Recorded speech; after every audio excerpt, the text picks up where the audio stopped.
Okay, now let us start with question 8 of exercise 12.2. The question says that a horse is tied to a peg at one corner of a square shaped grass field of side 15 meters. ये जो square है इसकी grass field of side 15 meter, जो side है square की, that is 15 meters. Okay, by means of a 5 meter long rope. जो जिस rope से इस हॉर्स को टाई किया गया है, the length of that rope is 5 metre. That means आपको पता है कि अगर आपने एक हॉर्स को एक कॉर्नर पे टाई किया हुआ है तो वो कहाँ कहाँ घूम सकता है. वो पूरा ऐसे घूम सकता है ना. कितने एरिया में घूम सकता है वो? The horse can move in a area equal to the area of the circle. इस सर्कल के एरिया में घूम सकता है. लेकिन हमसे पूछा गया है कि area of that part of the field in which the horse can graze. अब क्योंकि ग्रेजिंग एरिया तो उसका सिर्फ ये वाला है, ये वाला है ना, क्योंकि ये एक पार्क है, एक ग्रास फील्ड है, तो इस ग्रास फील्ड में ही चर सकता है वो. यहाँ बाहर तो कुछ भी नहीं है, तो ग्रास चरने के लिए उसको, इसका मतलब वो कौन से एरिया में घूम सकता है? इस एरिया में. But this is the area of a quadrant of a circle, है ना, क्योंकि आप देख रहे हैं ये जो एंगल है दिस इज 90 डिग्रीज. और एक सर्कल में आप अगर सर्कल को 4 इक्वल पार्ट्स में डिवाइड करते हैं, then the central angle comes out to be 90 in each case, है ना. 360 डिवाइडेड बाय 4, आपने पूरे सर्कल को 4 इक्वल पार्ट्स में डिवाइड किया तो 360 upon 4 will come out to be 90, है ना. तो इसका मतलब this is the quadrant of the circle.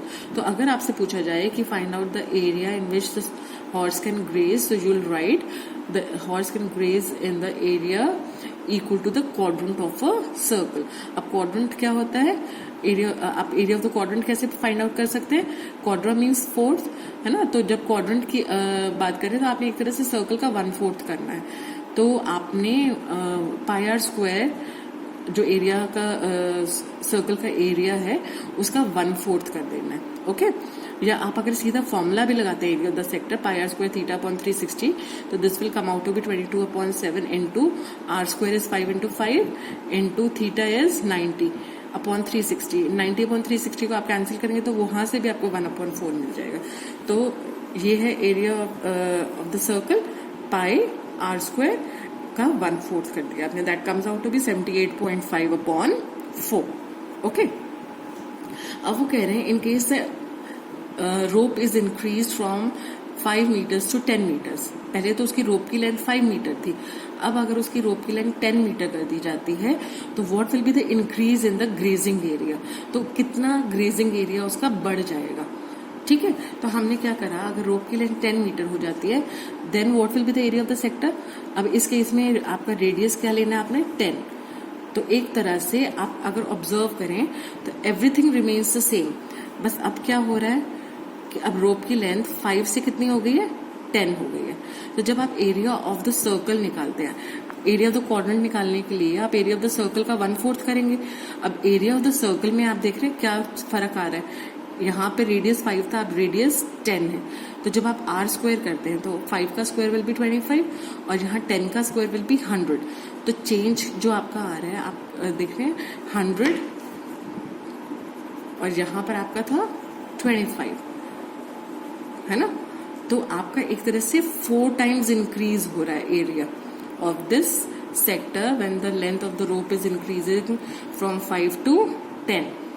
पहले 25 था, है ना, और अब उसके बाद 100 हो गया. तो कितने टाइम्स इंक्रीज हो गया? 4 टाइम्स इंक्रीज हो गया है. ठीक है. तो आपका जो भी आंसर पहले आया था आप उसको 4 से मल्टीप्लाई कर देंगे तो आपको एरिया ऑफ द सेक्टर मिल जाएगा when the length of the rope has been increased. तो इंक्रीज इन एरिया कितना हुआ? मतलब इंक्रीज इन एरिया का मतलब है कि अब नए एरिया में से आपने पुराने एरिया का डिफरेंस फाइंड आउट करना है. तो increase in area will be the new area. New area कौन सा है? जब लेंथ इंक्रीज कर दी गई है minus area of the sector जो पुराना एरिया है. तो that comes out to be 58.875 metre square. Okay. Now moving on to the 9th question. A brooch is made with silver wire in the form of a circle with diameter 35 mm. The wire is also used in making 5 diameters which divide the circle into 10 equal sectors. Find the total length of the silver wire required. अब आपको बोला कि ये ब्रूच बनाया गया है silver wire से which is in the form of a circle, और इस सर्कल का डायमीटर इज 35 mm, और इसको आप 5 डायमीटर से बीच में डिवाइड भी किया गया इनटू 10 इक्वल सेक्टर्स. ठीक है, अब आपने क्या करना है, you have to find out the length of the silver wire that has been used to form this brooch. तो अगर आपको लेंथ ऑफ द वायर निकालनी है तो वायर कहाँ कहाँ आप यूज कर रहे हैं, कहाँ कहाँ लगा रहे हैं. एक तो आप सर्कमफ्रेंस ऑफ द सर्कल पे लगा रहे हैं, और कहाँ लग रही है, और इन 5 डायमीटर्स में लग रही है ना.